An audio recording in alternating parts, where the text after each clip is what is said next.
এই টিকটিকিটা একটু জোরে বলুন। টিকটিকিটা নিয়ে বাড়িতে খিচুড়ি নিয়ে গেছিল। হ্যাঁ, কোথা থেকে খিচুড়ি নিয়ে গেছিল? এই আমাদের আলিপুর মানে অঙ্গনারী স্কুল থেকে। আলিপুরের মানে কোথায় এটা? এই বাসতলায়। এখান থেকে খিচুড়ি কে নিয়ে গেছিল? বাড়ির লোক নিয়ে গেছিল। আচ্ছা, দিয়ে কি হয়েছে? খিচুড়িটা টিফিনটা খুলে যখন খিচুড়ি তুললো, কামাচা করে তুলতে গেছে, তখন দেখছে টিকটিকি। আচ্ছা, মানে টিকটিকি দেখা গেছে। তো ভয়ঙ্কর ব্যাপার। সঙ্গে সঙ্গে এখানে আনা হয়েছে, হেলথ সেন্টারে যাওয়া হয়েছে। হেলথ সেন্টারে গেছিলেন, কি বললো হেলথ সেন্টার থেকে? হেলথ সেন্টারে ওরা দেখলো, দেখে বললো এটা উপর থেকে পড়েছে। আমরা তখন বললাম উপর থেকে পড়েছে, এটা মানে রাখতে হবে না, দেখতে হবে না। এটা তো খাওয়াও তো ক্ষতি। হ্যাঁ, খাওয়ার ক্ষতি। বাচ্চা অনেক মানে গর্ভস্থ মায়েরাও আসেন এখানে, সবাই আসে।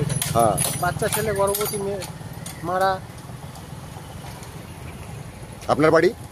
আমার বাড়ি ওটা মানে আমাদের পার্শ্ববর্তী গ্রাম আলিপুরে বাঁশতলা একটা অঙ্গনারী স্কুল আছে, যেখান থেকে অনেক বাচ্চা গর্ভবতী মা বোনেরা খিচুড়ি নিয়ে যায়, খাওয়া দাওয়া করে সেই খিচুড়ি অঙ্গনারী স্কুলে।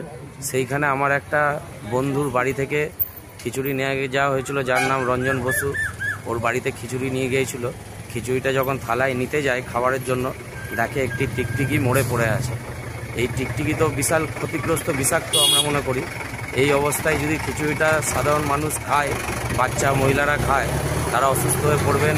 সেই জন্য আমরা যারা খিচুড়ি নিয়ে যায় সবার বাড়ি বাড়ি গিয়ে বলার চেষ্টা করছি যাতে খিচুড়িটা না খায়।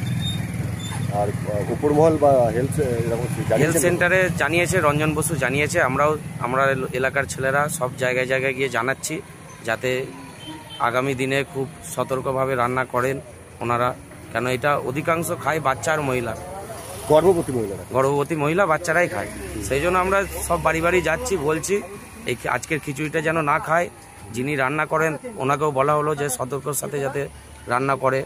আর রান্নার যে পরিবেশটা সেটা পরিষ্কার পরিচ্ছন্ন আছে নাকি আমরা দেখার জন্য যাই স্কুলে, কিন্তু স্কুলটা যখন দেখছি তালা ঝোলানো বন্ধ। কেন স্বাস্থ্যকর পরিবেশ আছে নাকি ভেতরটা, যে মাকড়সায় ঝুল ঝুলছে না টিকটিকি আছে না কি আছে দেখার জন্য আমরা গেছিলাম। 10-12 জন আমরা এলাকাবাসী গেছিলাম, কিন্তু অঙ্গনারী স্কুল এখন তালা মারা, তাই দেখা হয়নি। আপনার নাম? গোবিন্দ ঘোষ, রাজবাগান কলোনি।